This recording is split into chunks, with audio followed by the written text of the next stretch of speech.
Hello everyone, welcome back to my channel. আজ থেকে আমি আমার অনেক পছন্দের একটা ড্রামা সিরিজ এক্সপ্লেন করব। আই হোপ এটা আপনাদেরও খুব ভালো লাগবে। তো ড্রামার শুরুতে আমরা একটা জাপানিজ মেয়েকে দেখতে পাই, যার নাম ছিল হানা। আর সেই হলো আমাদের এই ড্রামার ফিমেল লিড। হানা খুবই বিউটিফুল একটি মেয়ে ছিল, আর সে সবসময় তার কাছের লোকেদের হ্যাপি দেখতে চাইতো। আর এখানেই আমরা জানতে পারি সে যখন 8 বছর বয়সের ছিল তখনই তার ড্যাড মারা যায়। তার মা একটা কোরিয়ান ম্যানকে বিয়ে করে।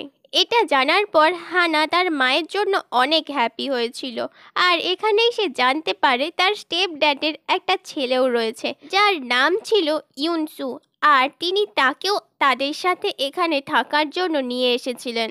হানা যেহেতু জাপানে থাকতো তাই সে কোরিয়ান ল্যাঙ্গুয়েজ জানতো না, কিন্তু সে অনেক চেষ্টা করে তার স্টেপ ড্যাড আর স্টেপ ব্রাদারের জন্য এই ল্যাঙ্গুয়েজটা শেখার। প্রথমবারের মতন সে যখন ইউনসুর সাথে দেখা করে তখন সে সেই ডিকশনারি দিয়ে কিছু কোরিয়ান ল্যাঙ্গুয়েজ তাকে বলে। তার সাথে সে মিট করে অনেক হ্যাপি ছিল। ইউনসু ঠান্ডা বরফের ওপরে খালি পায়ে দাঁড়িয়েছিল।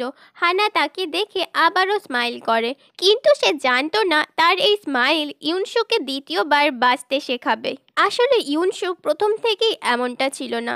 সে যখন 10 বছর বয়সের ছিল তখন তার মম মারা যায়। এটা তার জীবনকে পুরোপুরি পাল্টে দিয়েছে। এখানে ইউনসু তাকে কিছু না বলেই সেখান থেকে চলে যাচ্ছিল, আর হানাও তার পেছনে পেছনে তার ফুটপ্রিন্টের ওপরে পা রেখে রেখে চলতে থাকে। তারা সকলেই যখন গাড়িতে করে কোথাও যাচ্ছিল সেখানে সারাক্ষণ ইউনসু হানার দিকে তাকিয়েই বসেছিল। কিছুক্ষণ পরেই দেখি তারা একটা ফটো স্টুডিওতে চলে আসে ফ্যামিলি ফটো তোলার জন্য। সেখানে হানা ইউনসুর হাত ধরে তার কাঁধে মাথা দিয়ে একটা গ্রুপ ফটো তোলে। এই সব কিছুতেই হানা খুব হ্যাপি ছিল। হানা আর তার মা মিলে একটা ছোট্ট হট স্প্রিং চালাতো। কিছুদিন পর তার মা আর তার স্টেপ ড্যাড যখন হানিমুনে যাওয়ার জন্য রেডি হচ্ছিল তখন তারা হানা আর ইউনসুর রেসপন্সিবিলিটি তার প্রথম হাজবেন্ডের বোন অর্থাৎ হানার আন্ট ইউকে দিয়ে যায়। তার আন্টের একটা মেয়েও ছিল যার নাম ছিল মায়া। সেখানে হানার আন্ট খুশি খুশি তাদের রেসপন্সিবিলিটি নিয়ে নেয়। এরপরে আমরা দেখি ইউনসু অর্ধেক রাতে কিছু একটা খুঁজছিল, কিন্তু হানা তাকে আটকায়, কারণ তার মনে হচ্ছিল বাকিরা সবাই ডিস্টার্ব হবে। কিন্তু ইউনসু তার দিকে রেগে তাকায় আর দরজা খুলেই বাইরে বেরিয়ে যায়। আসলে সে ওয়াশরুম খুঁজছিল, কিন্তু যেহেতু সে জাপানিজ ল্যাঙ্গুয়েজ জানতো না তাই সে বুঝতে পারে না টয়লেটটা কোন দিকে। তার এমন কাণ্ড দেখে হানা তো খুব হাসছিল। এরপর সে তার স্টেপ ব্রাদারের হেল্প করার জন্য ওয়াশরুমের ডোরের ওপরে একটা কোরিয়ান ল্যাঙ্গুয়েজের সাইনবোর্ড টাঙিয়ে দেয়, কিন্তু ইউনসু সেটাকে দেখে ইম্বারেস হয়ে সেটাকে ছিঁড়ে ফেলে। এখনো পর্যন্ত ইউনসু কখনো ভালোভাবে হানার সাথে কথা বলেনি, কিন্তু হানা সবসময় তাকে দেখে একটা স্মাইল করত। এরপর একদিন যখন হানা সাইকেল নিয়ে স্কুলের দিকে যাচ্ছিল সে দেখে রাস্তায় ইউনসু যাচ্ছে, আর সে তাকে আটকে তার সাথে কথা বলতে চেষ্টা করে।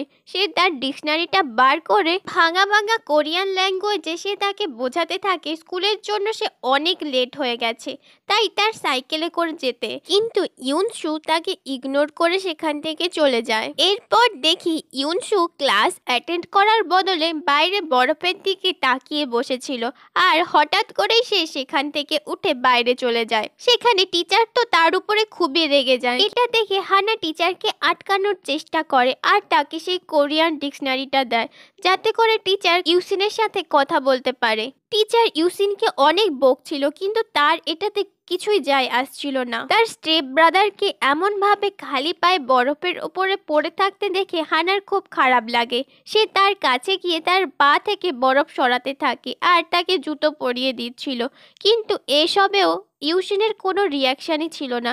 সে চুপ করে তার দিকে তাকিয়ে বসেছিল, আর তার দু চোখ থেকে জল পড়েই যাচ্ছিল।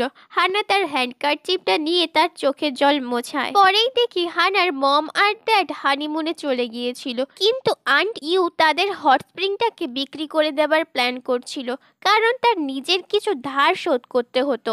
হানা যখন ঘরে ঢোকে তখন সে তার আন্টিকে কিছু কাগজ চুরি করতে দেখে, যেগুলি তাদের ঘর আর হট স্প্রিং এর কাগজ ছিল। ধরা পড়ে যাবার পর আন্ট ইউ বলে, আমি তোমাদের কাগজগুলো গুছিয়ে রাখছি যাতে করে তোমার স্টেপ ড্যাড এগুলোকে নিয়ে নিতে না পারে। আমার মনে হয় উনি এগুলোকে নিয়ে তোমাদের বাড়ি আর হট স্প্রিংটাকে বিক্রি করতে চান। কিন্তু হানা বলে, আমার স্টেপ ড্যাড আর স্টেপ ব্রাদার এমনটা নয়। তার মুখ থেকে ড্যাড কথাটা শোনার পর হানার আন্ট রেগে যায় আর তাকে খুব খারাপভাবে মারতে থাকে। বলে, তোমার ড্যাড শুধুমাত্র আমার ভাই, এটা তুমি ভুলে যেও না। সেখানে ইউনসু তাকে মার খেতে দেখেও কিছু বলে না। এরপর থেকে আন্ট ইউ তার বাড়ির সমস্ত কাজ হানাকে দিয়েই করাতো। সে তার নিজের মেয়ে মায়ার জন্য রান্না করত, কিন্তু হানার জন্য কোনো রান্নাই করতো না। এমনকি সে তাকে রুমেও ঢুকতে দিত না। বেচারি হানাকে স্টোর রুমেই ঘুমোতে হতো। হানা স্টোর রুমে একটা স্কেচ দেখতে পায়, যেটা ইউনসু তার মৃত মায়ের জন্য এঁকেছিল। এটা দেখার পর সে নিজের মাকে মিস করতে থাকে আর কাঁদতে থাকে। তখন ইউনসু খুব কঠোরভাবে তার চোখের জলটা মুছিয়ে দেয়। এটা দেখে বোঝাই যাচ্ছিল ইউনসু বাইরে নিজেকে যতটাই খারাপ দেখা, কিন্তু হানার জন্য তার অনেক চিন্তা ছিল। এদিকে মায়া সবসময় সুযোগ পেলেই হানাকে বুলি করত, এমনকি সে তাদের ফ্যামিলি ফটোটাকেও ভেঙে দিতে চাচ্ছিল। কিন্তু হানা নিজের সমস্ত শক্তি দিয়েই ফটো ফ্রেমটা তার থেকে নিয়ে নেয়। ইউশিন সেখানে দাঁড়িয়ে সবকিছুই শুনছিল। এরপর সে স্কুলে যাবার পথে মায়ার জন্য ওয়েট করতে থাকে। মায়া যখন সাইকেল নিয়ে সেখান থেকে যায়, ইউশিন এসে তার সাইকেলে একটা লাথি মারে আর তার সাইকেলটা ছাড়িয়ে সেখান থেকে চলে যায়। এইভাবেই সে হানার বদলাটা নিয়ে নেয়। ইউনসু স্কুলের কারোর সাথেই কথা বলতো না, তাই তার ক্লাসমেটরা তাকে সমস্ত রকমভাবেই জ্বালাতন করতো, কিন্তু সে কোনো কিছুতেই কোনো রিয়্যাক্ট করতো না। একটা ছেলে এসে যখন তার গলার চেনটা নিয়ে পালায়, তখন ইউশিন খুব রেগে যায় আর তার পিছু নেয়। এখানে হানাও জানতো যে পেন্ডেন্টটা তার মা তাকে দিয়েছিল, তাই সে তার ক্লাসমেটদেরকে বোঝাতে থাকে, কিন্তু কেউই তার কথা শোনে না। আর তারা সেই চেনটাকে অনেক দূরে ছুঁড়ে ফেলে, যেটা বরফের মধ্যে হারিয়ে যায়। এটা দেখে ইউনসু পুরো পাগলের মতন হয়ে যায়। হানারও এটা দেখে খুব খারাপ লাগে, বারবার তাকে সরি বলছিল আর নিজেই সেই বরফের মধ্যে পেন্ডেন্টটা খুঁজতে চলে যায়। এই কাজটা খুব ডিফিকাল্ট ছিল, কিন্তু সে সেটাকে খুঁজে বের করে আর এর কাছে আসে। ইউশিনের তার অবস্থা দেখে খুব খারাপ লাগলেও সে পেন্ডেন্টটা নিয়ে সেখান থেকে চলে যায়। একদিন হানার মা তাকে ফোন করে সবকিছুর খোঁজ নেওয়ার জন্য, কিন্তু হানা তাকে কিছুই বলতে পারেনি, কারণ তার আন্টি আর মায়া সেখানে দাঁড়িয়েছিল। সেখানেই সে জানতে পারে আজ ইউনসুর বার্থডে আর তারই সাথে তার মৃত মায়ের মৃত্যুবার্ষিকী। এটা শুনে হানা খুব ভয় পেয়ে যায় আর ফোনটা রেখে সেখান থেকে দৌড় দেয়। আসলে ইউনসু যখন 10 বছরের ছিল, তার মা মারা যাবার আগে তাকে বলে গিয়েছিল যে আমি তখনই ফিরে আসব যখন আবার বরফ পড়বে। বেচারা ইউনসুর জন্য এই পড়তে থাকা বরফগুলোই তার মা, তাই জন্য সে খালি পায়ে এই বরফগুলোর উপরে চলতে থাকে আর ঘন্টার পর ঘন্টা সেখানেই পড়ে থাকে। অনেক খোঁজাখুঁজির পর অবশেষে হানা ইউনসুকে খুঁজে পায়। ইউনসু একাই বরফের মাঝে দাঁড়িয়েছিল।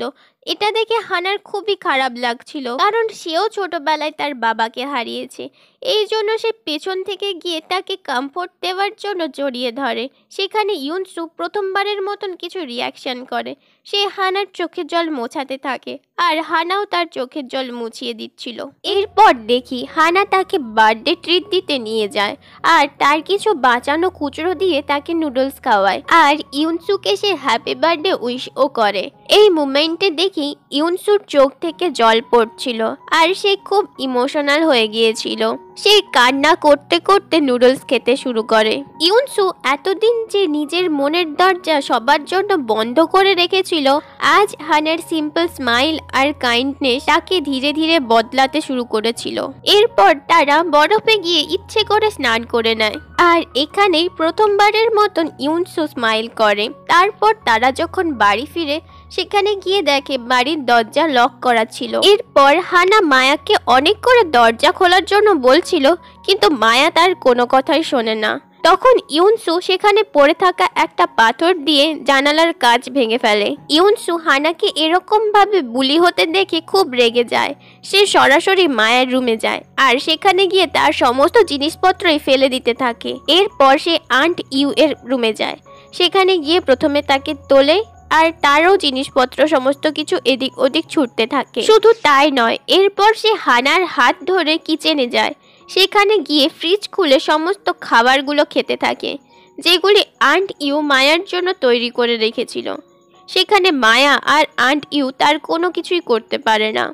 ইউনসু তাদেরকে ধাক্কা দেয়, ফলে তারা মাটিতে গিয়ে পড়ে। এরপর থেকে আন্ট ইউ হানার সাথে বেশি কথা বলতো না ঠিকই, কিন্তু তার সমস্ত কাজেই হেল্প করত। ফাইনালি হানা তার ভাইয়ের সাথে অনেক হ্যাপি ছিল, আর হানাই একমাত্র মানুষ ছিল যে ইউনসুর এত কাছাকাছি এসেছিল। তার কোল্ড হার্টেড পার্সোনালিটিকে ওয়ার্ম পার্সোনালিটিতে চেঞ্জ করেছিল। হানার কারণেই ইউনসু তার জীবনটাকে একটা নর্মাল মানুষের জীবনের মতন করেই বাঁচতে শিখেছিল। এরপর একদিন তাদের স্কুলে একটা রিচ ছেলে আসে, যার নাম ছিল রিও। সে একটা সেলিব্রিটি ছিল। সে টোকিওতে থাকতো আর অনেক বড় লোক ছিল।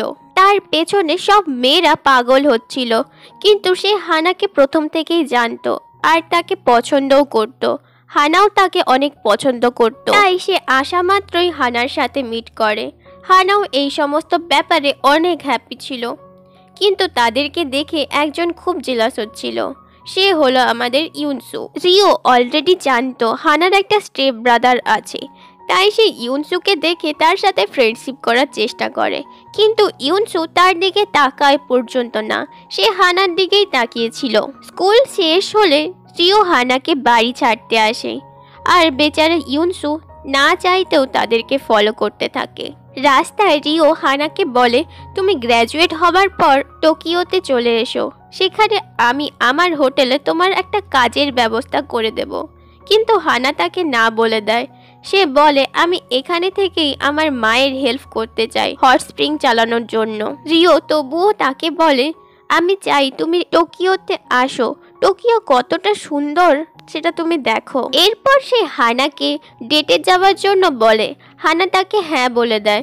তাদেরকে এত ক্লোজ দেখে ইউনসুর মাথা খারাপ হয়ে যাচ্ছিল। সে হানাকে ধাক্কা দিয়ে বাড়ি চলে আসে। বাড়িতে এসে হানা রিওর জন্য একটা গিফট তৈরি করছিল, কিন্তু এই সমস্ত কিছু দেখে ইউনসুর মাথা পুরোপুরি খারাপ হয়ে যাচ্ছিল। সে জিনিসপত্রে আওয়াজ করে করে তার রাগটা বোঝানোর চেষ্টা করছিল। কিন্তু পরের দিন হানা ড্রেস আপ হয়ে যাওয়ার জন্য রেডি হয়ে গিয়েছিল। ইউনসু এসে জেনে বুঝেই তার গায়ের মধ্যে বরফ ফেলে দেয় আর তার ড্রেসটা খারাপ করে দেয়। হানা আবারও চেঞ্জ করে বাইরে এসে দেখে ইউনসু সেখানে বসে রয়েছে। সে ভয় সেখান থেকে পালাতে শুরু করে, আর ইউনসুও তার পেছনে পেছনে আসছিল। হানা যা হোক করে রিওর কাছে পৌঁছে গিয়েছিল। হানা কারের মধ্যে থেকে ইউনসুর দিকে দেখছিল, যে কিনা অনেক ডিসঅ্যাপয়েন্টেড ছিল। এরপর তারা কারে করে যেতে থাকে। তখন ইউনসুও তাদের পেছনে পেছনে দৌড়াচ্ছিল। এটা দেখে হানার খুব খারাপ লাগছিল, কারণ ইউনসু খালি পায়ে ছিল আর কোনো গরমের জামাও সে পরেনি। হানা বুঝতে পারছিল না তার ভাইয়ের আসলে কি হয়েছে। এরপর দেখি রিও হানাকে টোকিওতে তার হোটেলে নিয়ে এসেছিল। সেখানে তারা ডিনার করছিল, আর রিও হানাকে বোঝানোর চেষ্টা করছিল এখানে এসে কাজ করার জন্য, কিন্তু হানা সেখানে কোনো উত্তরই দেয় না। এরপরে রিও তাকে বাইরে নিয়ে যায় টোকিও শহরটা ঘুরে দেখানোর জন্য, কিন্তু তারা বাইরে এসে দেখে গাড়ির কাছে ইউনসু বসে রয়েছে। হানা তাকে দেখে খুব অবাক হয় আর কাঁদতে থাকে, কারণ সে বুঝে গিয়েছিল ইউনসু অত দূর থেকে টোকিও পর্যন্ত খালি পায়ে দৌড়াতে দৌড়াতে এসেছে, আর ইউনসুর প্রেজেন্সিতে তাদের ডেট এখানেই ওভার হয়ে যায়। এরপরে দেখি হানা ইউনসুর ওপরে অনেক রেগেছিল, কারণ সে তাদেরকে ফলো করে এত দূর পর্যন্ত এসেছে।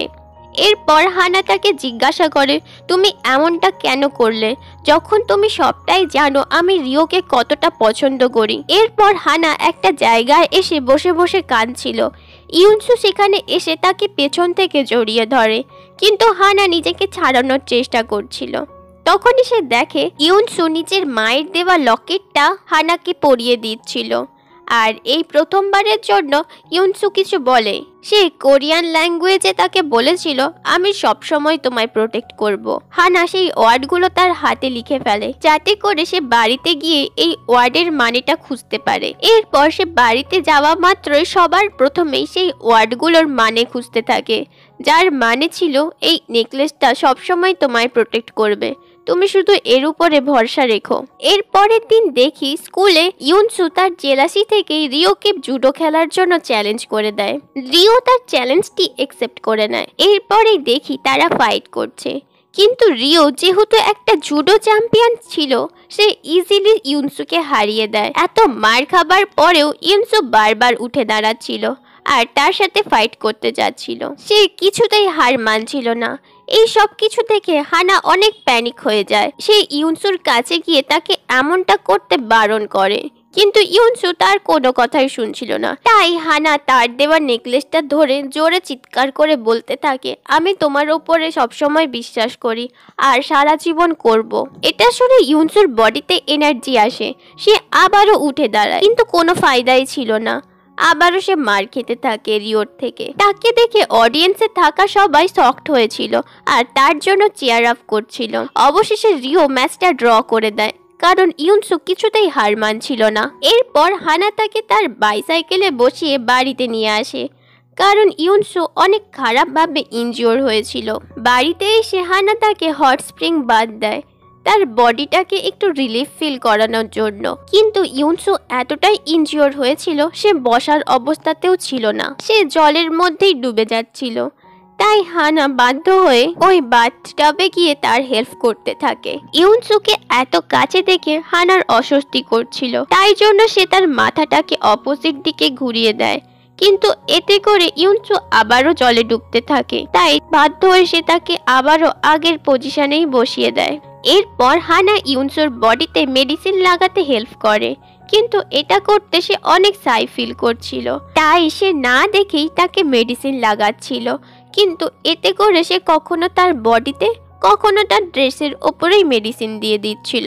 এরপর সে তার পায়ে মেডিসিন লাগিয়ে দিচ্ছিল, আর তখনই ইউনসু জেগে যায়। হানা তাকে ওঠানোর চেষ্টা করছিল, কিন্তু এই মোমেন্টে তারা অনেক ক্লোজ চলে আসে। আর এই সময় হানা পুরো লাল টমেটোর মতন হয়ে গিয়েছিল। অজ্ঞান অবস্থায় ইউনসু তাকে কিছু একটা বলে, কিন্তু হানা আবারও তার মিনিংটা বুঝতে পারে না।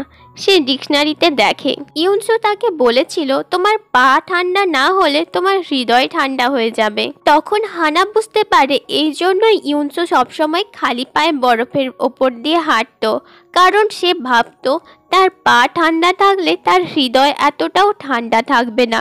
এতে করে সে একজন ওয়ার্ম হার্টেড পার্সন হতে পারবে। ওই রাতেই স্নোফল দেখে হানা জানালা খুলে তার মৃত বাবাকে মনে করছিল, আর রুমের বাইরে ঠিক সেখানেই দাঁড়িয়ে ইউনসু তার মৃত মাকে মনে করছিল। তাদের দুজনের জন্যই পড়তে থাকা স্নোগুলোই ছিল তাদের মৃত মা বাবা।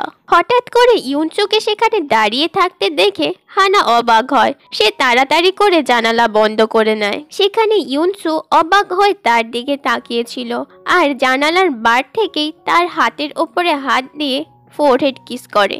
এই সিনটা রোমান্টিক হওয়ার সাথে সাথে অনেক ইমোশনালও ছিল। এই সব দেখে হানার হার্টবিট বেড়ে গিয়েছিল। সে ভাবে তারা তো সৎ ভাই বোন, আর তাদের মধ্যে এই সব কিছু হওয়া একদমই উচিত নয়। কিন্তু তার কিছু করার ছিল না। না চাইতেও হানা ইউনসুকে ধীরে ধীরে পছন্দ করা শুরু করেছিল। পরের দিন হানা স্কুল যাওয়ার জন্য বেরিয়েছিল, কিন্তু ইউনসু এসে তার হাত থেকে একটা গ্লাভস খুলে তার হাতটা ধরে তাকে স্কুলে নিয়ে যেতে থাকে। সে সারা রাস্তা তার হাত ধরেছিল। ফাইনালি তারা স্কুলে চলে আসে, কিন্তু স্কুলের অবস্থা আলাদাই ছিল। সমস্ত মেয়েরাই তাকে ঘিরে রেখেছিল, কারণ সে এখন তাদের হিরো হয়ে গেছে। ওই দিন জুডো ম্যাচে রিওর সাথে শেষ পর্যন্ত ফাইট করে স্কুলের সমস্ত মেয়েরাই এখন তার দিবানি হয়ে গিয়েছিল। এমনকি তার সিনিয়ররাও তাকে এসে প্রপোজ করতে থাকে। কিন্তু এই সমস্ত কিছু দেখে হানার একটুও ভালো লাগছিল না। ক্লাস শেষ হলে দেখি একটি মেয়ে ডেসপারেটলি ইউনসুকে খুঁজছে তার লাভ কনফেস করার জন্য। কিন্তু ইউনসু তার থেকে বেঁচে হানাকে নিয়ে একটা লকার রুমে লুকিয়ে পড়ে, যেখানকার একটু ফাঁক দিয়ে হানা ওই মেয়েটিকে ইউনসুকে খুঁজতে দেখে, আর তার ওই মেয়েটির অবস্থা দেখে খুব হাসি পাচ্ছিল। কিন্তু যখনই সে তার ফেসটা ঘোরায় আর এত ক্লোজলি ইউনসুকে দেখে, তখন সে ইউনসুকে সেখান থেকে ধাক্কা দিয়ে বাইরে বের করে দেয়। মেয়েটি ইউনসুকে আবার টেনে নিজের সাথে নিয়ে যায়। স্কুল ওভার হওয়ার পরেও মেয়েরা ইউনসুকে ছাড়ে না আর তারা হানাকে একাই বাড়ি যেতে বলে। এরপর হানা উদাস হয়ে ইউনসুকে একটি মেয়ের সাথে বাড়ি যেতে দেখে আর সে একা একাই যাচ্ছিল। রিও হানাকে একা একা বাড়ি যেতে দেখে আর সে তার কাছে এসে একটা ফোন দেয় যেখানে তার নাম্বারটা আগে থেকেই সেভ করা ছিল। সে বলে, তুমি কোনো প্রবলেমে পড়লে আমাকে ফোন করতে পারো। কিন্তু এই সমস্ত কিছুই ইউনসু দেখে ফেলে। সে প্রচণ্ড রেগে গিয়ে তার কাছে এসে সেই ফোনটা ছিনিয়ে নেয় আর সেটাকে দূরে ফেলে দেয়। তাকে এত রেগে যেতে দেখে হানা তাকে জিজ্ঞাসা করে, তোমার আসলে কি হয়েছে? তখন ফাইনালি ইউনসু তার মনের কথাটা তাকে বলে দেয়। সে বলে, আমি তোমার শুধুমাত্র স্টেপ সিস্টারই নয়, বরঞ্চ তার থেকে অনেক বেশি কিছু ভাবি। অন্যদিকে হানা তার স্টেপ ব্রাদারের মুখ থেকে এই সমস্ত কথা শুনে পুরোপুরি শকড হয়ে যায়। সে কোনো কথাই বলতে পারছিল না। কিন্তু ইউনসু তাকে ফোর্স করতে থাকে। সে তাকে জিজ্ঞাসা করে, তুমি কি আমার শুধু ভাইয়ের চোখেই দেখো নাকি তুমিও আমায় লাইক করো? হানা এখানে কিছুই বলতে পারে না। সে তার উপরে চিৎকার করে সেখান থেকে চলে যায় আর এরপর থেকেই সে ইউনসুকে ইগনোর করতে থাকে। যেখানে ইউনসু সবসময় তার পেছনে পড়ে থাকতো। সে তাকে সমস্ত জায়গাতেই জিজ্ঞাসা করত, তুমি যদি আমায় পছন্দ করে থাকো তাহলে আমায় বলে দাও। সে তাকে স্কুল, বাড়িতে, স্কুলের বাইরে, বাড়ির বাইরে সমস্ত জায়গাতেই ফলো করত। এই সব কিছুতে হানা খুব ভয় পেয়ে যায়। তার অবস্থা দেখে ইউনসু ফাইনালি তাকে ডিস্টার্ব করা ছেড়ে দেয়। সে বলে, তুমি যদি আমায় লাইক না করো তাহলে আমিও আজ থেকে তোমায় আর ডিস্টার্ব করব না। সেদিন থেকে সে তাকে ফলো করাও বন্ধ করে দেয়। এমনকি স্কুলের তরফ থেকে অর্গানাইজ করা ট্রিপটাতেও সে যায় না, কারণ সেখানে হানা যাচ্ছে। সেখানে সমস্ত বাচ্চারাই খুব খুশি ছিল, কিন্তু হানা ততটাও খুশি ছিল না। হানা সেই সমস্ত সিনগুলো মনে করতে থাকে যখন সে আর ইউনসু বরফ নিয়ে খেলছিল। এরপর সন্ধ্যার সময় আমরা দেখি তারা সবাই বনফায়ারের চারিদিকে বসেছিল আর সবাই হাতে একটা করে ক্যান্ডেল নিয়ে উইশ চাইছিল। এরপর যখন হানার বাড়ি আসে, সে সেই উইন্ডোর কাছে কাটানো মোমেন্টটা মনে করতে থাকে। সে উইশ চায় ওর জীবনে যেন তাড়াতাড়ি ভালোবাসা আসে আর সেই ভালোবাসাটা যেন বরফের থেকেও সুন্দর হয়।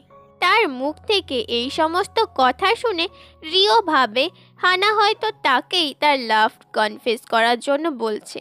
বনফায়ার ওভার হবার পর আমরা দেখি হানা খালি পায়ে বরফের মধ্য থেকে হাঁটছিল আর এখানে সে ফাইনালি বুঝতে পারে ইউনসু কেন বরফের মধ্য থেকে হাঁটতো।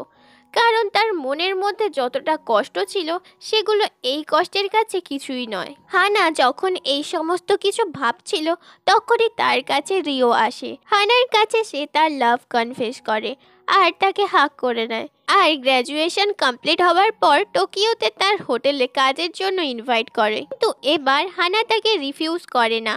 সে তাকে কিছুই বলে না, চুপ করে থাকে। সেই সময় রিও তাকে কিস করতে গেলে সে তাকে ঠেলে দেয়, কারণ এই সময় তার মাথায় শুধুমাত্র ইউনসুর কথাই আসছিল। সে তাকে কিছু এক্সপ্লেন করতে পারে না আর সেখান থেকে কাঁদতে কাঁদতে দৌড়ে চলে যায়। সে সোজা স্টেশনে চলে এসেছিল বাড়িতে গিয়ে ইউনসুর সাথে দেখা করার জন্য।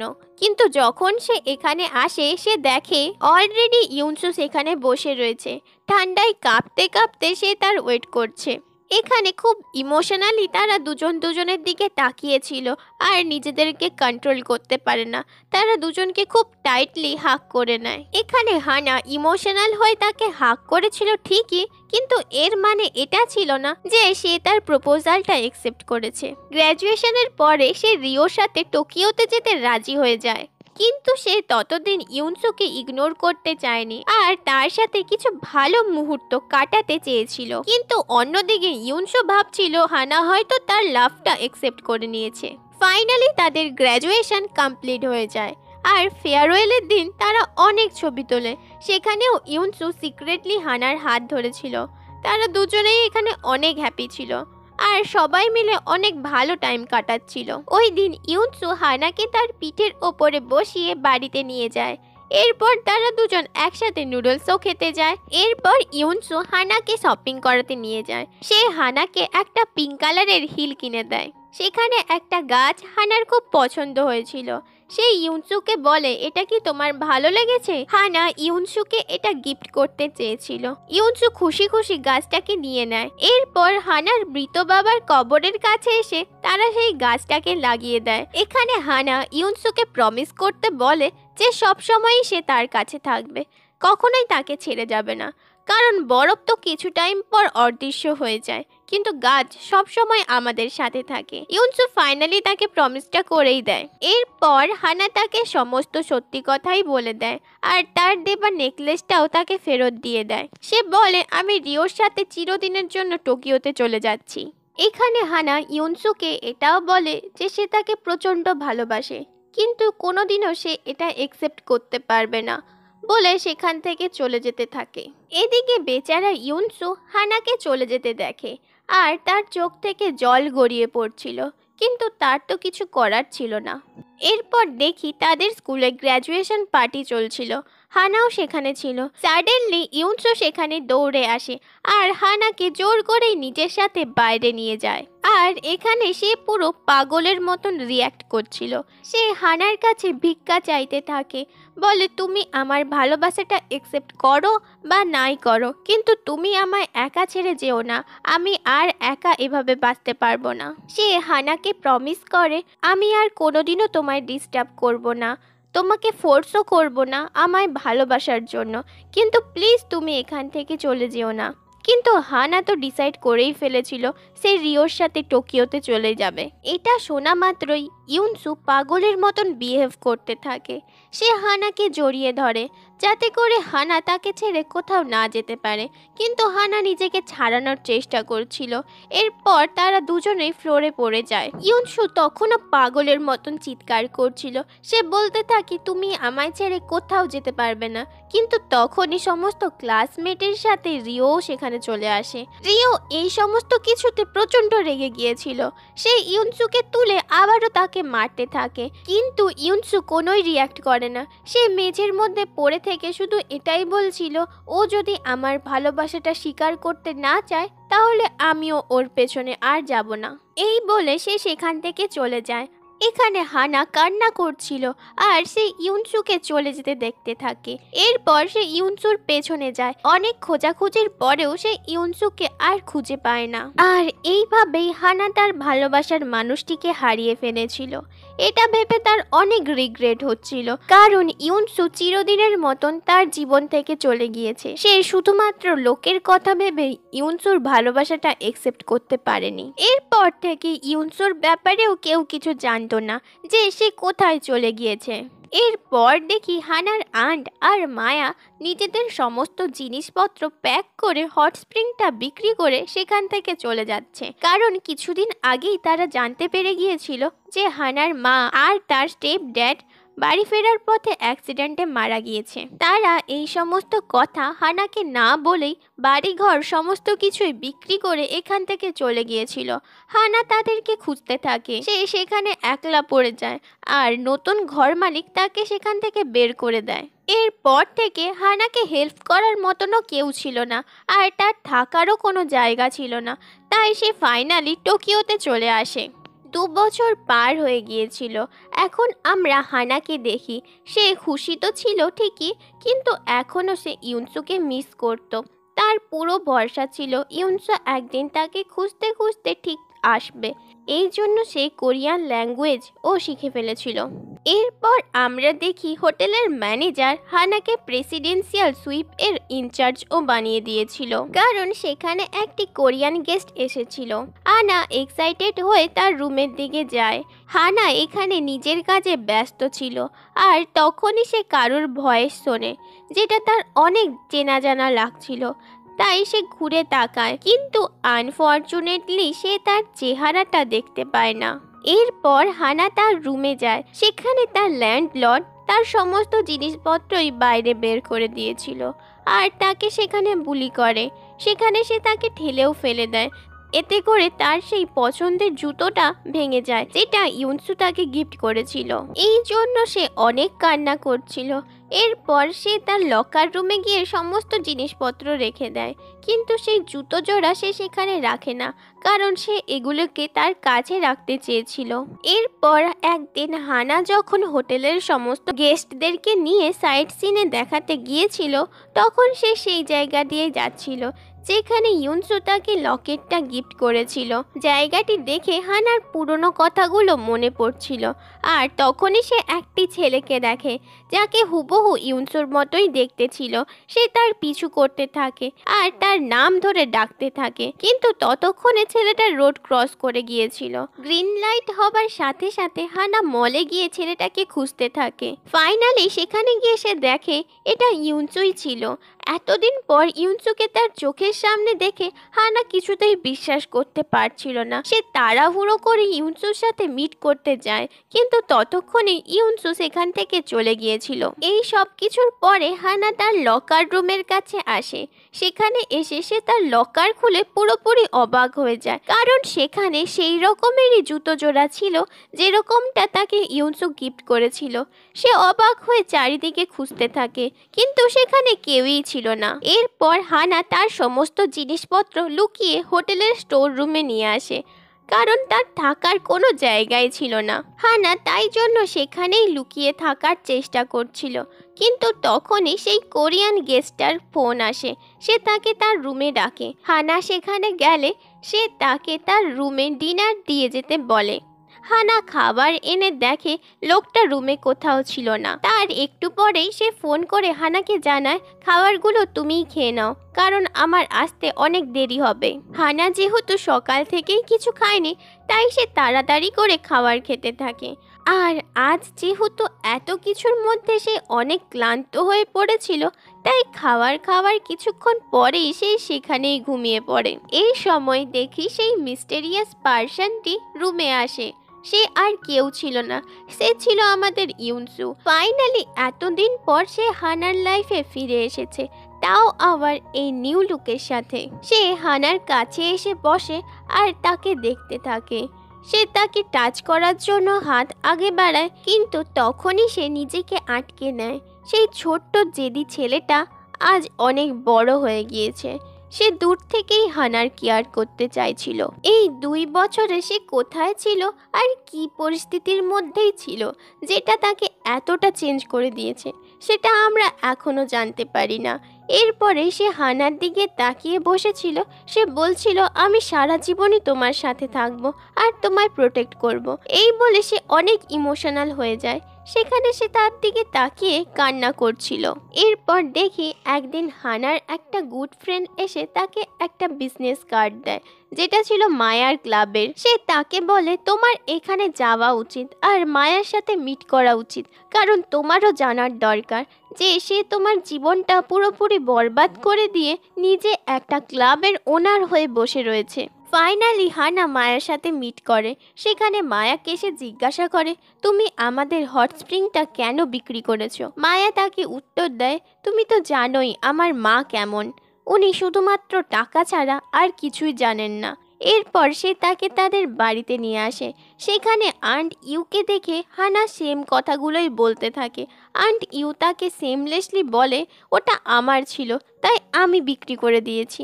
এরপর হানা আন্ট ইউকে তার মায়ের কথা জিজ্ঞাসা করে, কিন্তু আন্ট ইউ এখনও তার মায়ের কথা তাকে কিছুই জানায়নি।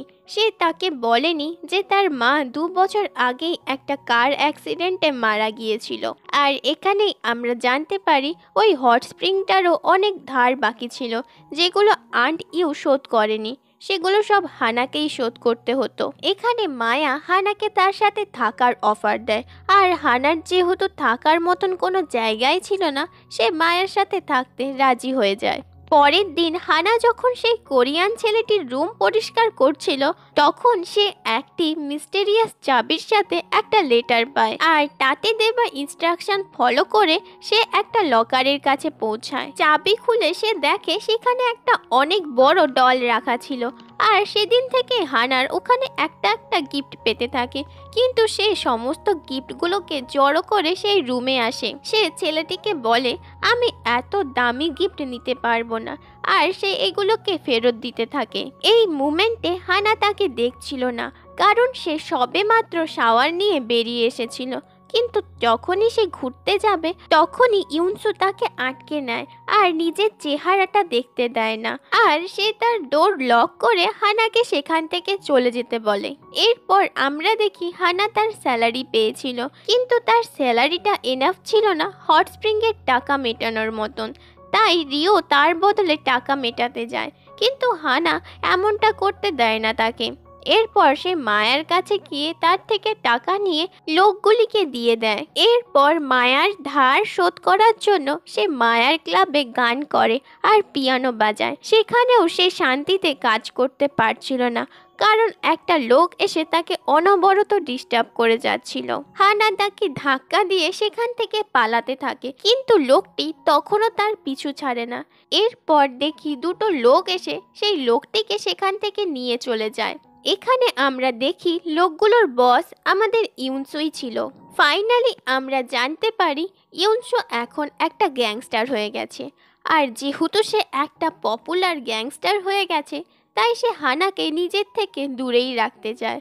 সে হানার সাথে আর দেখাও করতে চায় না, কারণ যদি তার শত্রুরা এটা জানতে পারে তাহলে হানার জন্য অনেক বড় বিপদ আসতে চলেছে, আর সে কিছুতেই হানাকে কোনো বিপদে ফেলতে চায় না। এখন আমরা দেখি হানা একটা বাসে করে যাচ্ছে, আর সবেমাত্র ঘটে যাওয়া ঘটনাতে সে অনেক শক ছিল। তার এই ড্রেসের কারণে বাসের সবাই তার দিকেই তাকিয়ে বসেছিল। সে খুব আনকমফর্টেবল ফিল করছিল। তখনই সে জানালা দিয়ে দেখে বাইরে ইউনসু দাঁড়িয়ে রয়েছে। সে তাকে দেখা মাত্রই চিনে ফেলে, আর এটাও বুঝতে পারে ইউনসু তার আশেপাশে রয়েছে ঠিকই, কিন্তু তার সাথে আর দেখা করতে চায় না। পরের দিন আমরা দেখি হানা তার পুরনো বাড়ি আর সেই হট স্প্রিং দেখতে এসেছিল। সেখানে সমস্ত কিছুই পাল্টে গিয়েছিল ঠিকই, কিন্তু হানা এখানে এসে অনেক হ্যাপি ছিল। সে ইউনসুর সাথে এখানে কাটানো মুহূর্তগুলি মনে করছিল। সে মনে করতে থাকে সে ইউনসুর সাথে কতটাই না হ্যাপি থাকতো, আর ইউনসুও তার সাথে কিভাবে মজা করত। হানা সেই জানালার কাছের সিনটাকেও মনে করতে থাকে, আর এই মুহূর্তে সে ইউনসুকে অনেক মিস করছিল। তখনই আমরা দেখি জানালার অপোজিটে আজ ও ইউনসু তার জন্যই দাঁড়িয়ে রয়েছে। সে তাকে ফলো করে এত দূর এসেছে, কিন্তু সে হানার সাথে আর দেখা করতে চায় না, কারণ সে ভেবেই নিয়েছিল সে আর আগের ইউনসু নেই, সে একজন গ্যাংস্টার হয়ে গিয়েছে। পরের দিন সকালে হানা তার বাবার কবরের কাছে যায়, যেখানে সেই গাছটাও লাগানো ছিল যেটা সে আর ইউনসু মিলে লাগিয়েছিল। হানা গাছটিকে দেখে অনেক বেশি খুশি হয়। এরপরেই তার নজর পড়ে একটা নেকলেসের দিকে, যেটা ইউনসুর ছিল। সে অনেক স্ট্রাগল করে নেকলেসটাকে নামিয়ে আনে আর নিজের গলায় পরে নেয়। ইউনসু দূরে দাঁড়িয়ে এই সব কিছু দেখছিল, আর সেই ওখানে চেনটা রেখে এসেছিল, কারণ এখন যখন হানা তাকে সত্যিকারেরই ভালোবাসা শুরু করেছে সে চাইছিল ওটা হানার কাছেই থাকুক। অ্যাজ এ সিম্বল ওটা সারা জীবন হানাকে প্রোটেক্ট করবে। এরপর আমরা দেখি হানা মায়ার ক্লাবে এসেছিল, কারণ তাকে তো এখনও মায়ার ধার শোধ করতে হতো, আর সে চাইছিল তাড়াতাড়ি মায়ার সমস্ত ধার বাকি শোধ করে এখান থেকে চলে যেতে। এরপরেই মায়া ক্লাবে জানায় আজ একটা ইম্পর্টেন্ট গেস্ট আসতে চলেছে, তাই সবাই মিলে যেন তাকে খুব ভালোভাবে রিসিভ করে। এরপরেই আমরা দেখি মায়ার ক্লাবের সামনে একটা বড় গাড়ি দাঁড়ায়, আর সমস্ত গার্ডসরা তাদের বসকে প্রোটেক্ট করে নিয়ে আসছিল। তারা সবাই ক্লাবের ভেতরে ঢোকে, যেখানে হানা মিউজিক প্লে করছিল। তখনই হানার নজর ইউনসুর দিকে যায়। সে তো নিজের চোখে বিশ্বাসই করতে পারে না এটাই তার ইউনসু কিনা। অন্যদিকে ইউনসু খুব নর্মাল বিহেভ করছিল, এমনকি সে তার দিকে দেখেও পর্যন্ত না। এই দিকে মায়াও ইউনসুকে এই লুকে দেখে অবাক হয়ে গিয়েছিল। ফাইনালি হানা ইউনসুকে দেখে রিয়াক্ট করে। সে দৌড়ে তার কাছে এসে তাকে ধরে আর সেখানে কান্না শুরু করে। সে বারবার তার নাম ধরে ডাকতে থাকে, কিন্তু ইউনসু তাকে সরিয়ে দিয়ে বলে তুমি ভুল মানুষকে ধরেছ, আর তুমি এখন এখান থেকে যাও। এটা বলার সাথে সাথেই তার গার্ডরা হানাকে সেখান থেকে নিয়ে যেতে থাকে, কিন্তু হানা তখনও ইউনসুর নাম ধরে চিৎকার করছিল। এটা দেখে ইউনসু স্মাইল করে ঠিকই, কিন্তু এতে করে তার ইমোশনটা স্পষ্ট বোঝা যাচ্ছিল। এখানে ইউনসু তার বসের সাথে মিট করতে এসেছিল, যে কিনা ছিল এই ক্লাবের ওনার, আর মায়া ছিল তার গার্লফ্রেন্ড। কিন্তু তার বস এখন এই ক্লাবটা ইউনসুর নামে করে দিতে চাইছিলেন, আর তিনি চাইছিলেন ক্লাবটা এখন ইউনসুই চালাক। এরপর আমরা দেখি হানা বাইরে দাঁড়িয়ে ইউনসুর আসার ওয়েট করছিল। মিটিং ওভার হবার পর ইউনসু তার লোকেদের সাথে ক্লাবের বাইরে বেরিয়ে এসেছিল। তখন হানা তাকে আবারও আটকানোর চেষ্টা করতে থাকে, কিন্তু ইউনসু তখনও তার হাত ছাড়িয়ে সেখান থেকে চলে যায়। ইউনসু গাড়িতে বসে চলে যাচ্ছিল, কিন্তু হানা তখনও তার পিছু করতে থাকে। হানা সেখানে অনেক কান্না করছিল, আর গাড়িটি অনেক দূরে চলে যাওয়া সত্ত্বেও সে গাড়িটার পিছু ছাড়ে না, দৌড়ে সে তাকে ফলো করতে থাকে। তাকে এই অবস্থাতে দেখে ইউনসুরও খুব খারাপ লাগছিল। সে বলতে থাকে, আমার ওর সামনে যাবাটাই উচিত হয়নি, কারণ যখনই ও আমার সামনে থাকে আমি নিজের ইমোশন কন্ট্রোল করতে পারি না। দৌড়াতে দৌড়াতে হানা সেখানে পৌঁছে যায় যেখানে ইউনসু প্রথমবারের মতন তাকে নেকলেসটা পরিয়ে দিয়েছিল। সেখানে হানা প্রচণ্ড কান্না করছিল। সে কিছুতেই বুঝতে পারছিল না ইউনসু কেন তাকে চিনতে পারছে না, আর সে কেনই বা তার সাথে এমনভাবে রিয়াক্ট করছে যেন হানা বলে কাউকেই সে কোনোদিনও চিনতই না। সে সেখানে অনেক কান্না করছিল আর বারবার এটাই বলছিল, তুমি কি আমায় সত্যিই ভুলে গিয়েছো? আর তখনই আমরা দেখি ইউনসু ফাইনালি হানার কাছে এসেছে। সে তার ইমোশনের কাছে হেরে গিয়েছে আর হানার সাথে মিট করার ডিসিশন নেয়। সে এসে ফাইনালি হানাকে হাগ করে, আর এই মুমেন্টটা অনেক ইমোশনাল ছিল। এখানে ইউনসু তাকে বলে, তুমি অনেক ভালো কোরিয়ান শিখে গিয়েছো। হানাও বলে যে আমি শুধুমাত্র তোমার জন্যই কোরিয়ান শিখেছি, যাতে করে তুমি আমার সামনে এলে আমি ভালোভাবেই তোমার সাথে কথা বলতে পারি। এবার হানা তাকে জিজ্ঞাসা করে, তুমি এতদিন কোথায় থাকতে, কি করতে, আর এখনই বা তুমি কি করো? তার এই কোশ্চেনটা শুনে ইউনসু সিরিয়াস হয়ে যায়। সে তাকে বলে না সে এখন একটা গ্যাংস্টার হয়ে গেছে। সে তার এই কোশ্চেনটা অ্যাভয়েড করার জন্য তাকে বলে, আমি কি তোমার একটা পেন্টিং বানাতে পারি? হানা তখনই তার কথায় রাজি হয়ে যায়। এরপর ইউনসু হানার পেন্টিং বানাতে বসে, কিন্তু সে পেন্টিং বানাতে পারছিল না, কারণ হানা তার সামনে বসে অনবরত কান্না করেই যাচ্ছিল। এতদিন পর ইউনসু তার সামনে বসে রয়েছে। সে তাকে অনেক কথাই বলতে চাইছিল, কিন্তু এখন যখন ইউনসু তার সামনে রয়েছে সে তাকে কিছুই বলতে পারে না। এখানে ইউনসু তাকে কান্না করতে না বলছিল, কিন্তু সে তো হানার কান্না দেখে নিজেই কান্না করতে থাকে। তখন সে বুঝে যায় যে হানার কাছে বেশিক্ষণ থাকলে সে তার ইমোশন কন্ট্রোল করতে পারবে না, তাই সে তাকে সেখানে একলা রেখেই সেখান থেকে চলে যাচ্ছিল। হানা তাকে বারবার আটকানোর চেষ্টা করছিল, কিন্তু ইউনসু তাকে তার থেকে দূরে থাকতে বলে। তার পিছু করতে না বলে সে সেখান থেকে চলে যেতে থাকে, আর হানা কান্না করতে করতে তাকে দেখতে থাকে। এদিকে ইউনসু এখনো ভয় পাচ্ছিল যে তার এনিমিরা হানার সম্পর্কে জেনে ফেললে তার ক্ষতি করার চেষ্টা করবে। এদিকে হানা রাস্তায় বসে বসে কান্না করছিল। সে বারবার ইউনসুর কাছে তার অ্যাড্রেস অথবা তার কন্ট্রাক্ট নাম্বার চাইছিল, কিন্তু ইউনসু কিছু না বলে সেখান থেকে চলে যাচ্ছিল। ইউনসুরও খুব খারাপ লাগছিল হানার অবস্থা দেখে। সে ভাবছিল, আমি যখন থেকেই হানার জীবনে এসেছি ওর জীবনটা আরও খারাপ হয়ে গিয়েছে, কারণ যেদিন থেকে ও আমায় দেখেছে সেই দিন থেকেই ও কান্না করে যাচ্ছে।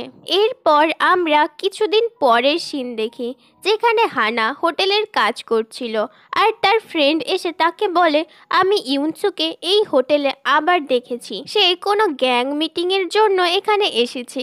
এরপর হানা সেখানে দৌড়ে যায় তার সাথে মিট করার জন্য, কিন্তু সেখানে থাকা গার্ডরা তাকে ভেতরে যেতে দেয় না।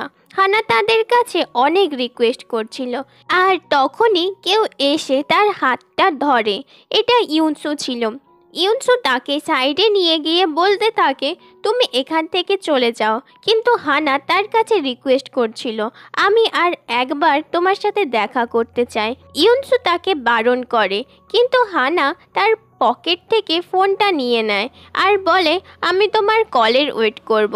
ইউনসু তার ফোনটা নেওয়ার জন্য হাতটা বাড়ায়, কিন্তু হানা তার হাত ধরে তাকে রিকোয়েস্ট করতে থাকে এটা না নেওয়ার জন্য। তাই ইউনসু তাকে কিছু না বলেই সেখান থেকে চলে যায়। আর এদিকে রিও তাদেরকে এইভাবে দেখে ফেলে। অন্যদিকে আমরা দেখি কেউ একজন ইউনসুকে ফলো করছে, আর এই ব্যাপারটাই ইউনসু তার বসকে জানাতে এসেছে। এখানে আমরা জানতে পারি ইউনসু কয়েকদিন আগে একটা লোককে প্রচণ্ড মেরেছিল, কিন্তু সেই লোকটা মারা গিয়েছে কিনা বেঁচে রয়েছে এটা তারা কেউই জানে না। তার নাম ছিল সিমাদা। এদের ধারণা ছিল এই লোকটাই সিমাদা হতে পারে। এরপর আমরা দেখি ইউনসু ক্লাবে পৌঁছে গেছে, আর তার বস তাকে এই ক্লাবটা ম্যানেজ করার জন্য দিয়েছে। সেখানে লেডি বস অর্থাৎ মায়াও এসেছিল, কারণ সে জেনে গিয়েছিল যে ক্রাইম বসের পর ইউনসুই এই সমস্ত কিছু সামলাবে। সে ইউনসুর কাছে এসে শেমলেসলি তাকে টাচ করতে থাকে। সে তাকে সিরিয়াস করার চেষ্টা করছিল, কিন্তু এখানে ইউনসু কোনোই রিয়্যাক্ট করে না। সে শুধুমাত্র মায়ের কাছে একটাই রিকোয়েস্ট করছিল, সে যেন হানাকে এখান থেকে যেতে দেয়। এর বিনিময়ে সে তার সমস্ত ধার বাকি শোধ করে দিতে চেয়েছিল, কিন্তু মায়া টাকা পয়সার ওপরে ইন্টারেস্টেড ছিল না। সে তাকে বলে, তুমি কি আমায় দেখতে পাচ্ছ না? আমায় দেখে তোমার খারাপ লাগে না? 20 বছর বয়স থেকে আমার মা আমাকে একজন বৃদ্ধ মানুষের ওয়াইফ বানিয়ে রেখেছে। সে বলে, আমি হানাকে এখান থেকে যেতে দিতে পারি, কিন্তু তার জন্য একটা শর্ত রয়েছে, তোমাকে আমার বয়ফ্রেন্ড হতে হবে, আর তা না হলে আমি হানাকে এখান থেকে কোথাও যেতে দেব না। এরপরে সে তাকে বলে দেয় যে হানার মা বাবা দুজনেই কার অ্যাক্সিডেন্টে 2 বছর আগেই মারা গিয়েছে। এখানে ইউনসুও অনেক অবাক হয়, কারণ সেও এই ব্যাপারে কিছুই জানতো না। ইউনসু সেখান থেকে বেরিয়ে আসার সময় হানাকে তার সামনে দেখে। হানা তাকে সামনে দেখে আবারও ইমোশনাল হয়ে যায়। সে তার সাথে দেখা করতে চায়। তাকে দেখে ইউনসু এটাই ভয় পাচ্ছিল যে মায়া যদি তাকে সমস্ত কথাই বলে দেয়। তাই সে তার সামনেই তাকে ইগনোর করে আর মায়ার কাছে গিয়ে ফ্লার্টিং করার ভান করে, আর মায়াকে রিকোয়েস্ট করতে থাকে এই সব কথা যেন সে হানাকে কোনোদিনও না জানায়, কারণ হানা এমনিতেই সব হারিয়ে বসে আছে। এরপর তার মা বাবার কথাটা শুনলে সে হয়তো মারাই যাবে। মায়া তাকে বলে, ঠিক আছে আমি বলবো না, কিন্তু তার বিনিময়ে তোমায় আমাকে ততটাই ভালোবাসতে হবে যতটা তুমি হানাকে বাসো। এরপর থেকে আমি তোমার পারমিশন ছাড়া হানার কাছে কোনোদিনও যাব না। ইউনসু তার কথায় রাজি হয়ে যায়। এরপর ইউনসু সেখান থেকে চলে গেলে হানাও তার পেছনে যায়, আর তার গাড়ির কাছে এসে তার নাম ধরে ডাকতে থাকে। ইউনসু শেষ পর্যন্ত তাকে এই অবস্থায় দেখে আর সহ্য করতে পারছিল না, তাই সে গাড়ির কাঁচটা খুলে দেয়। হানা তাকে বলে, তুমি প্লিজ আমাকে এইভাবে একা রেখে চলে যেও না, আর আমার সাথে দেখা করাটা বন্ধ করো না। ইউনসু হানার চোখের জল ইগনোর করে নিজের ইমোশনটা লুকিয়ে গাড়ির কাঁচ আবারও লাগিয়ে দেয়। তখন হানা তাকে সেই সেলফোনটা দেখায় আর বলে, আমি তোমার কলের ওয়েট করব। এরপর আমরা দেখি হানা রাস্তার ধারে বসে ইউনসুর কলের ওয়েট করছিল, কিন্তু কয়েক ঘন্টা কেটে যাবার পরেও ইউনসু তাকে কোনো কল অথবা এসএমএস করেনি। সে তার কারে বসে অনেক দূর থেকে হানার ওপরে নজর রাখছিল। হানার জন্য তার অনেক টেনশন হচ্ছিল, কিন্তু মায়াকে দেওয়া প্রমিসের জন্য সে হানার কাছে আসতে পারছিল না। ফাইনালি 3 ঘন্টা পরে ইউনসু হানাকে এসএমএস করে জানায় যে সে তার বার্থডের দিনে হানার সাথে মিট করবে। এবার ডাইরেক্ট ইউনসুর বার্থডের দিনের সিন দেখানো হয়, যেখানে হানা পুরো রেডি হয়ে সেখানেই এসে ইউনসুর জন্য ওয়েট করছিল। সেখানে ইউনসু দূরে দাঁড়িয়ে হানাকে দেখছিল। সেখানেই তার একটা লোক এসে একটা রিপোর্ট দেয়, যেখানে লেখা ছিল তাদের মম ড্যাড সত্যি কার অ্যাক্সিডেন্টে মারা গিয়েছে। অর্থাৎ মায়া যেই কথাগুলো বলেছিল সেগুলো ঠিক ছিল।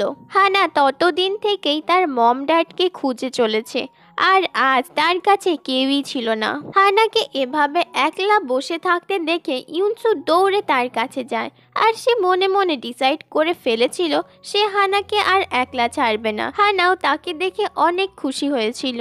এরপরেই ইউনসু তাকে শপিং করতে নিয়ে যায়। সেখানে সে তাকে অনেক জামা কাপড় কিনে দিচ্ছিল, কিন্তু হানা এই সমস্ত দামি ড্রেসগুলো নিতে চাইছিল না। তাকে ইউনসু বলে, আজ যেহেতু আমার বার্থডে, তাই তোমাকে আমার সমস্ত কথাই শুনতে হবে। এরপর সন্ধ্যেতে ইউনসু তাকে প্রেসিডেন্সিয়াল সুইপে ডেকেছিল। সেখানে সে অনেক সুন্দরভাবে সাজিয়েছিল। আর হানা যখন সেখানে যায় তারা অনেক ভালো টাইম স্পেন্ড করেছিল।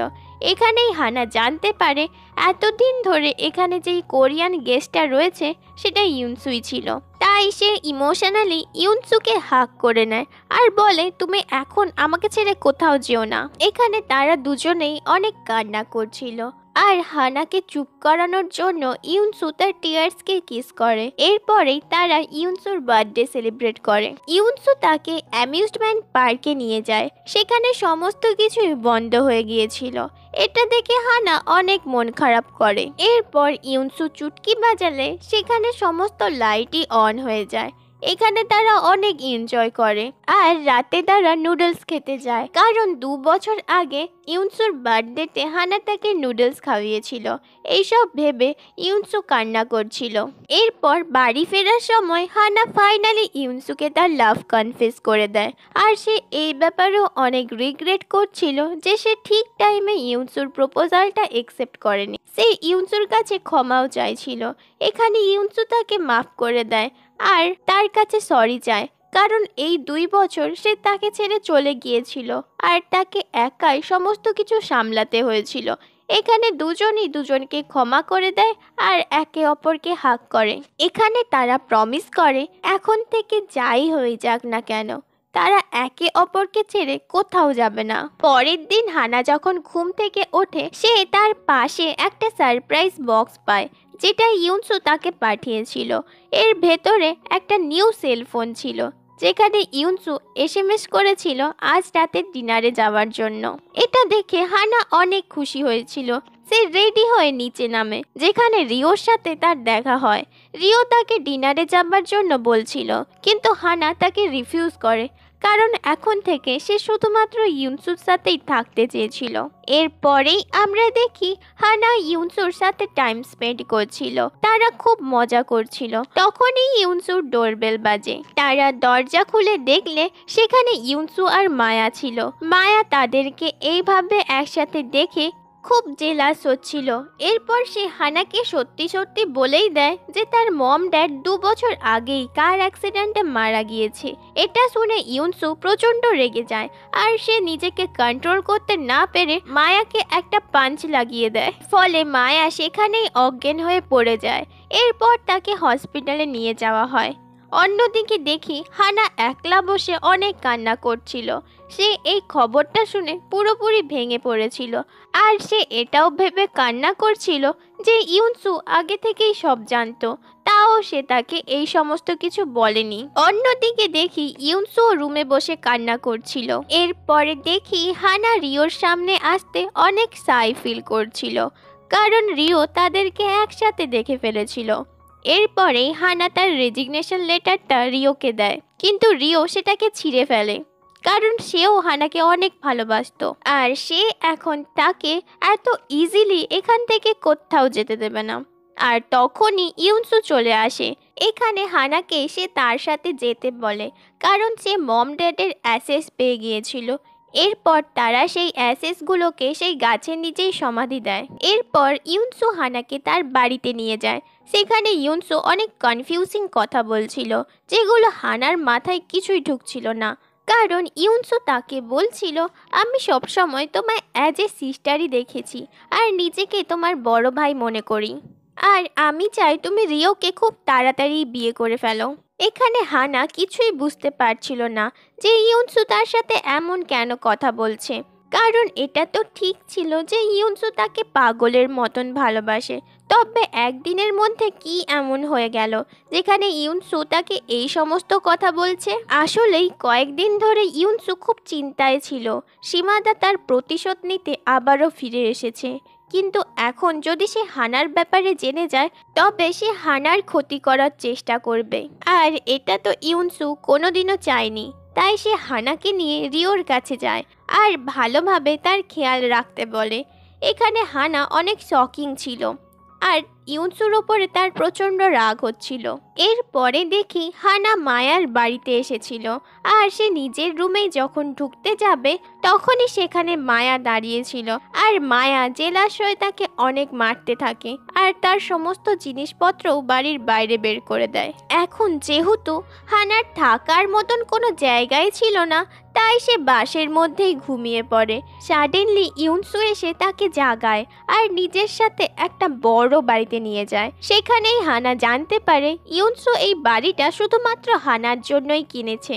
এটা জানার পর হানা বাড়িটা নিতে রাজি হয় না, কিন্তু ইউনসু তাকে বলে, আমি তোমার বড় ভাই হয়ে তোমাকে এটা গিফট করছি, আর তুমি এটা নিতে চাইছো না? তখনই হানা দৌড়ে এসে তাকে হাক করে নেয়, আর ইউনসু অনেক কষ্টে হানাকে দূরে সরিয়ে দেয়। এখানে হানা তাকে বলে, তুমি আমায় ছেড়ে আর কোনোদিনও যাবে না তো?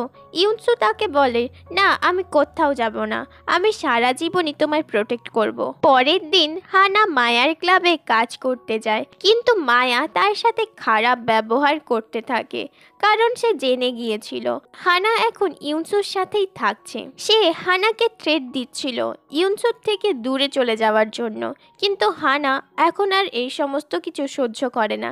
সে তার মুখের ওপরেই না বলে দেয়। তার এই কথা শুনে মায়া হুঁশ হারিয়ে ফেলে। সে হানারকে একটা চড় লাগিয়ে দেয়, আর তখনই ইউনসু সেখানে চলে আসে।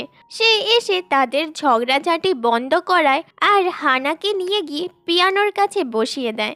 হানা তার জন্য একটা খুব ভালো মিউজিক প্লে করে, আর ইউনসু তার দিকে রোম্যান্টিকভাবে তাকিয়েছিল। তাদেরকে এইভাবে দেখে মায়া তো পুরো জ্বলে যাচ্ছিল। সে বুঝতে পারে হানাকে এখানে রাখলে তাকে ইউনসুর থেকে কিছুতেই দূরে করা যাবে না। এরপর সে ইউনসুর কাছে গিয়ে নিজের হারটা স্বীকার করে আর হানার কন্ট্রাক্ট পেপারটা ছিঁড়ে ফেলে। তখন ইউনসু তাকে জিজ্ঞাসা করে, তুমি এর বিনিময়ে কি চাও? কারণ তুমি তো কোনো কাজ এমনি এমনি করো না। এখানে মায়া তাকে বলে, তুমি যদি হানার জন্য সমস্ত কিছুই করতে পারো, তাহলে আমিও তার জন্য সব কিছুই করতে পারি, যাকে আমি প্রচণ্ড ভালোবাসি। আসলে হানা ইউনসুর কথাই বলছিল। সেও এখন ইউনসুকে প্রচণ্ড ভালোবাসতে শুরু করেছে, কিন্তু সে চাইলেও ইউনসুকে পাবে না। সে নিজের দুঃখের কথা ইউনসুকে শোনাতে থাকে। এখানে ইউনসু তাকে ভালোভাবে বোঝাচ্ছিল, কিন্তু সে ইউনসুর কোনো কথাই শোনে না। সে তার উপরে ফোর্স করতে থাকে, আর তখনই ক্রাইম বস চলে আসে আর তাদেরকে এই সিচুয়েশনে দেখে ফেলে। তখন মায়া তার কাছে গিয়ে সরি চাইতে থাকে। এরপর ক্রাইম বস আলাদা করে ইউনসুর সাথে দেখা করে। সে বলে, তুমি কি সত্যিই মায়ার ওপরে ইন্টারেস্টেড, নাকি মায়া তোমার সাথে ফোর্স করছিল? এখানে ইউনসু বলে, মায়ার কোনো ভুল ছিল না, আর আমিও ওকে লাইক করি না। তখন ক্রাইম বস বলতে থাকে, আমি হানার ব্যাপারে সব কিছুই শুনেছি, কিন্তু এখানে ইউনসু কিছুই বলে না, কারণ সে তার দলের সবার কাছ থেকে হানাকে লুকিয়ে রাখতে চাইছিল। এরপরে দেখি হানা একটা প্রোগ্রামে এসেছিল। সেখানে ইউনসু দূরে দাঁড়িয়ে তাকে দেখছিল, আর হানাও ইউনসুকে দেখে অনেক হ্যাপি ছিল। তখনই ইউনসুর কাছে একটা কল আসে, যেটা সীমাদা করেছিল। সীমাদা তাকে বলে, আজ তোমার বোনকে অনেক বিউটিফুল লাগছে। সীমাদার মুখে হানার কথা শোনার পর ইউনসু অনেক ভয় পেয়ে যায়, আর তাড়াতাড়ি করে তার সাথে দেখা করার ডিসিশন নেয়। অন্যদিকে দেখি রিও হানাকে ফ্লাওয়ার দেয় আর তার বাবা মায়ের সাথে দেখা করাতে নিয়ে যায়। সেখানে রিওর প্যারেন্টস চাইছিল তাড়াতাড়ি করে হানার সাথে রিওর বিয়েটা দিয়ে দিতে, কিন্তু তখনই সেখানে মায়া চলে আসে, আর সে ইচ্ছে করেই তাদেরকে বলতে থাকে হানা নাইট ক্লাবে কাজ করে আর ইউনসুর সাথে থাকে। এগুলো শুনে রিওর প্যারেন্টস হানাকে খারাপ ভাবছিল। তখনই ইউনসু সেখানে আসে আর সিচুয়েশনটা সামলানোর চেষ্টা করে। সে তাদের সামনে নীল ডাউন হয়ে বোঝাতে থাকে সে আর হানা শুধুমাত্রই সৎ ভাই বোন। কিন্তু রিওর মা বাবা তাতেও রাজি হয় না। তারা রেগে গিয়ে সেখান থেকে চলে যায়। হানা ইউনসুকে এইভাবে বসে থাকতে দেখে তার কাছে বসে পড়ে। সেখানে ইউনসু তাকে বলে, তুমি বাড়িতে গিয়ে আমার জন্য ওয়েট করো, আর আমি আমার খুব জরুরি একটা কাজ কমপ্লিট করে তাড়াতাড়ি চলে আসলে সে সীমাদার সাথে দেখা করতে যাচ্ছিল, কিন্তু হানার মনে হচ্ছিল সে কোনো প্রবলেমে পড়তে পারে, তাই সে ইউনসুকে কিছুতেই যেতে দিতে চাইছিল না। কিন্তু ইউনসু তাকে প্রমিস করে, আমি খুব তাড়াতাড়ি আমার কাজ শেষ করে চলে আসবো। এখন আমরা দেখি ইউনসু সীমাদার কাছে গিয়ে সারেন্ডার করে নেয়, কারণ সে নিজেদের মধ্যকার ঝামেলাতে হানাকে আনতে চাইছিল না। এরপর ইউনসু সীমাদাকে বলে, তুমি আমার সাথে যা করতে চাও করতে পারো, এতদিন ধরে তোমার আমার ওপরে যা যা রাগ আছে তুমি আমায় মেরে তার শোধ নিতে পারো, কিন্তু এর বদলে আজকের পর থেকে তুমি আর হানার দিকে চোখ তুলেও তাকাবে না। প্রথমের দিকে সীমাদা ইউনসুর এই কথাতে রাজি হয় না। সে ইউনসুর জীবনের সব থেকে প্রিয় জিনিসটাকেই ছিনিয়ে নিতে চেয়েছিল, কারণ আগের বার যখন ইউনসু ক্রাইম বসের অর্ডারে সীমাদাকে মেরেছিল তখন সে তার চেহারাতে একটা বড় কাট দিয়ে দিয়েছিল। কিন্তু যখন সে দেখে ইউনসু হানার জন্যই নিজে থেকেই তার কাছে মরতে চলে এসেছে, তখন সে কিছু ভাবার পর তার কথাতেই রাজি হয়ে যায় আর ইউনসুর থেকে হাতিয়ার নিয়ে তার উপরেই অ্যাটাক করে দেয়। আর এখান থেকে যাওয়ার সময় সে ইউনসুকে এটাও বলে যায়, আজ থেকে তোমার ওপরে আমার কোনো শত্রুতা নেই, আর যদি রাস্তায় কোনোদিনও আমি তোমায় অ্যাটাক করি তাহলে তুমি ভেবে নিও আমি ক্রাইম বসের অর্ডারে এটা করছি। এরপর সীমাদা সেখান থেকে চলে গেলে ইউনসু সেই অবস্থাতেই বাড়ি ফেরে। তার আওয়াজ শুনে হানা দরজা খুলে আর সামনে ইউনসুকে দাঁড়িয়ে থাকতে দেখে সে অনেক খুশি হয়েছিল। ইউনসুও তাকে দেখে অনেক খুশি হয়েছিল। এরপরেই হানা ইউনসুকে হাক করে, কিন্তু তখনই ইউনসু অজ্ঞান হয়ে পড়ে যায়। হানা কিছুই বুঝতে পারছিল না যে কি হয়েছে, কিন্তু থ্যাঙ্কফুলি তখনই ইউনসুর অ্যাসিস্ট্যান্ট সেখানে ডক্টর নিয়ে চলে আসে। তখনই হানা বুঝতে পারে ইউনসু খুব খারাপভাবে ঘায়েল হয়েছে। এরপর থেকেই হানা আর ইউনসুকে কোথাও একা ছাড়তো না, সে সবসময় তার সাথেই থাকতো আর তার অনেক কেয়ার করছিল। আর এখানে ইউনসুও প্রমিস করে এই জীবনে সে যতবারই হানার সামনে এসে দাঁড়াবে সে হানার শুধুমাত্র হাসির কারণই হতে চায়, কারণ আজ পর্যন্ত হানা তার জন্য অনেক কেঁদেছে। এরপর ইউনসুও ধীরে ধীরে সুস্থ হয়ে ওঠে আর তার গার্ডসরা তাদের দুজনের জন্য একটা ডেটিং এর প্ল্যান করে। এরপর তারা ইউনসুর গার্ডসদের বলা জায়গাতে পৌঁছে যায়, যেটা ছিল একটা স্কেটিং গ্রাউন্ড। সেখানে তারা অনেক এনজয় করে। পরের দিন ইউনসু ক্রাইম বসের কাছে যায় আর তাকে গিয়ে সে বলতে থাকে, আমি পুলিশের কাছে আমার সমস্ত দোষ স্বীকার করে নেব, আমি আপনাদের কারোর নামই নেব না, আমি এই সমস্ত কিছু আর করতে চাই না, আমি ভালোভাবে জীবন কাটাতে চাই। ক্রাইম বস তাকে বলে, ঠিক আছে এইসব ব্যাপারে পরে ভাবা যাবে। কিন্তু যখনই ইউনসু বাড়ি ফিরছিল তখনই সীমাদার লোক তাকে ফলো করে। ইউনসু তাদের কাছ থেকে যা হোক করে বেঁচে যায়। এরপরেই সে বাড়িতে আসে, যেখানে হানা তার ওয়েট করতে করতে বাইরেই ঘুমিয়ে পড়েছিল। ইউনসুকে দেখে সে তার কাছে গিয়ে তাকে হাক করে নেয়। সে প্রচণ্ড ভয় পেয়ে গিয়েছিল, তার মনে হয়েছিল ইউনসু হয়তো তার কাছে আর কোনোদিনও ফিরে আসবে না। তখনই ইউনসু কিছু একটা বলতে যাবে, কিন্তু সে তার হাত দিয়ে তার মুখটা বন্ধ করে দেয় আর তার উপরেই কিস করে। এরপরে সে লজ্জা পেয়ে নিজের চেহারাটা লুকিয়ে ফেলে আর ইউনসুকে জিজ্ঞাসা করে, আমার মুখটা কি লাল হয়ে গেছে?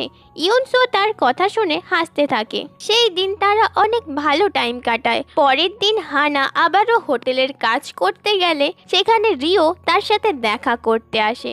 সে তার জন্য একটা রিং এনেছিল, কিন্তু হানা সেটা নিতে রাজি হয় না। এখানে রিও তাকে বলে, যতদিন তুমি খুশিতে রয়েছ আমি তোমার থেকে দূরে থাকবো। ইউনসু সারা জীবন হানাকে প্রোটেক্ট করতে চেয়েছিল আর তার সাথেই থাকতে চেয়েছিল, কিন্তু তার এই গ্যাংস্টারের স্ট্যাটাস তাকে এটা করতে দিচ্ছিল না। তাই সে ডিসাইড করে সে খুব তাড়াতাড়ি পুলিশের কাছে গিয়ে সব কথাই বলে দেবে। সে তার সমস্ত সাজা খেটে হানার কাছে ফিরে আসবে আর একটা নর্মাল মানুষের মতোই জীবন কাটাবে। সে তার অ্যাসিস্ট্যান্টকে হানার খেয়াল রাখতে বলে আর সমস্ত কিছু অ্যারেঞ্জ করে রাখতে বলে। এরপর সে হানাকে নিয়ে হোটেলে ডিনার করতে যায়। সেখানে সে হানার উইশ জানতে চায়। হানা তাকে জানায়, তুমি আমার সাথে হোম টাউনে চলো, আর সেখানে আমরা স্কুলের রিইউনিয়নে জয়েন হব। সে হানাকে কিছুই বলে না, কারণ সে ডিসাইড করেছিল কালকেই পুলিশের কাছে গিয়ে সারেন্ডার করবে। সেখানে সে হানার সাথে একটা ফটো তোলে, কিন্তু ফটোটা সে হানাকেই দিয়ে দেয়, এটা বলে যে আমাকে এখানে ভালো লাগছে না, তাই তুমি এটা তোমার কাছে রেখে দাও। এইসব বলতে বলতে সে অনেক ইমোশনাল হয়ে যাচ্ছিল।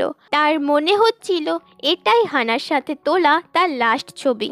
পরের দিন আমরা দেখি হানা তার ফ্রেন্ডদের সাথে হোম টাউনে যাওয়ার জন্য স্টেশনে এসেছিল। সেখানে সে ইউনসুর জন্য ওয়েট করছিল। তখনই তাকে ইউনসু কল করে। হানা তাকে জিজ্ঞাসা করে, তোমার এখানে আসতে কত সময় লাগবে? ইউনসু তাকে বলে, তুমি তোমার ফ্রেন্ডদের সাথে চলে যাও, আমার আসতে কিছুটা লেট হবে।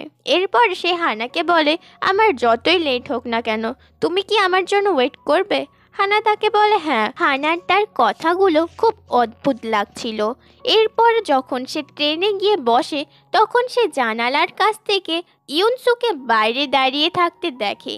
তখনই সে বুঝে যায় কোনো না কোনো সমস্যা হয়েছে। তাই সে তার লকেটটা খুলে ইউনসুর দিকে ছুঁড়ে দেয়, কারণ তার মনে হচ্ছিল এটা ইউনসুকে প্রোটেক্ট করবে। ইউনসু সেই লকেটটা নিয়ে নেয় আর বলে, হানা আমি তাড়াতাড়ি তোমার কাছে আসছি। এরপরেই যখনই সে পুলিশ স্টেশন যাওয়ার জন্য বেরোয়, তখনই মায়া তার কাছে আসে আর তাকে আটকায়, কারণ সে ক্রাইম বসের সমস্ত সিক্রেটই জানতো। এরপর যদি সে পুলিশ স্টেশনে যায়, তাহলে ক্রাইম বস তাকে মেরে ফেলবে। এখানে ইউনসু মায়ার কোনো কথাই শোনে না, সে সেখান থেকে চলে যায়। এরপর রাস্তায় সীমাদা তার ওপরে অ্যাটাক করে দেয়। মায়া সেই সময় তার গাড়ি নিয়ে এইদিকেই আসছিল, আর রাস্তায় এই সব কিছু দেখে সে ইচ্ছে করেই সীমাদাকে মেরে ফেলে।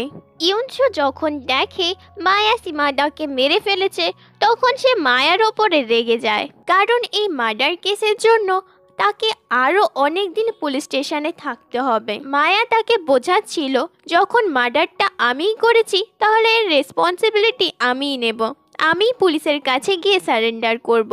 কারণ হানার সাথে তার যতই শত্রুতা থাকুক, কিন্তু ইউনসুকে সে সত্যিই ভালোবাসতো।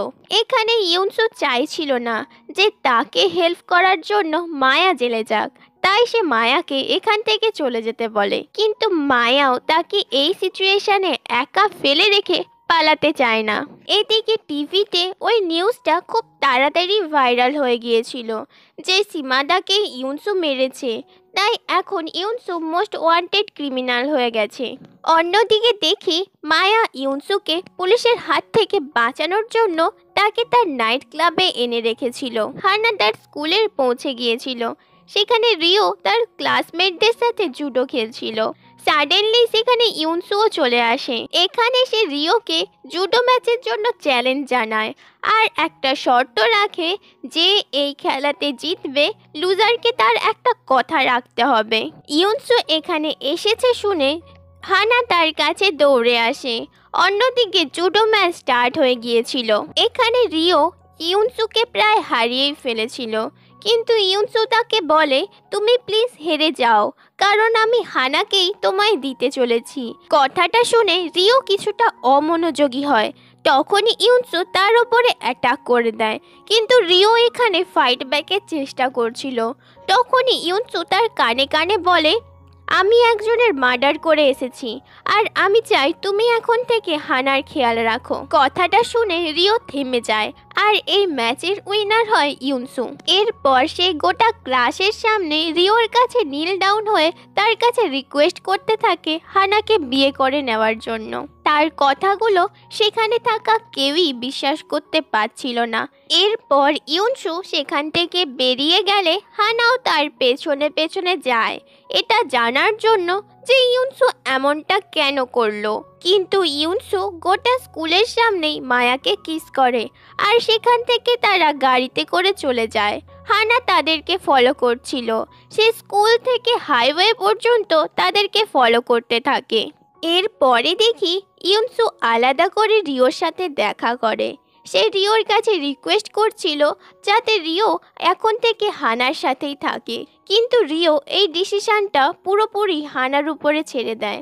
ইউনসু তার কাছে আর একটা রিকোয়েস্ট করে হানাকে একদিন নাইট ক্লাবে নিয়ে আসার জন্য।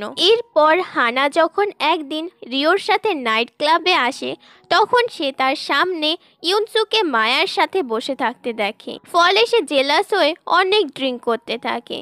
ইউনসুর তার জন্য চিন্তা হচ্ছিল, তাই সে তাকে ড্রিঙ্ক করতে না বলে, কিন্তু হানা এখানে স্পষ্ট করেই জানিয়ে দেয় এখন এটা আমার লাইফ আর তুমি এখানে নাক গলিও না। এরপর সেখানে সবাই ডান্স করতে থাকে। সেখানে হানা রিওর সাথে ডান্স করছিল ঠিকই, কিন্তু তার চোখ ছিল ইউনসুর দিকে, তাই রিও তাকে ইউনসুর কাছে নিয়ে আসে আর তাদের দুজনকে একসাথে ডান্স করতে বলে।